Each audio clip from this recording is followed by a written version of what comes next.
The please wait message on your Spectrum cable box typically indicates a problem loading guide data or establishing a stable network connection. This is often due to software glitches, connectivity issues, or hardware faults.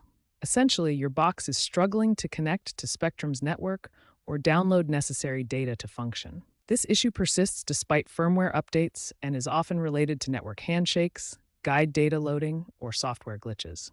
Common causes include interruptions in IP address assignment, slow data downloads due to bandwidth limitations.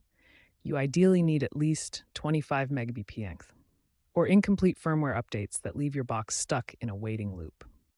As of October 2025, Spectrum has been rolling out updates like firmware version 1.8.2 to address boot stability, but problems still occur, especially in areas with Wi-Fi interference. First, check your physical connections. Ensure your coaxial cable is securely connected to both the wall outlet and the back of your Spectrum cable box. Power cycling is the most common fix. Unplug your cable box from the power outlet for 30 to 60 seconds. This clears the cache and restarts processes, resolving around 70% of these issues. Verify your account status through the Spectrum mobile app.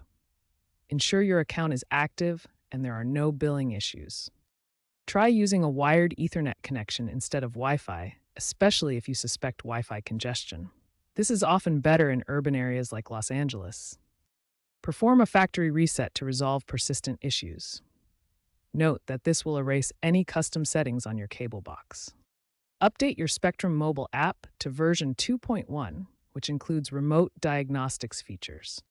If these steps don't resolve the issue, contact Spectrum support directly for further assistance. In areas with weak signals, consider a signal booster to stabilize data loading. Remember, 65% of fixes involve network tweaks rather than hardware replacement, so start with those steps.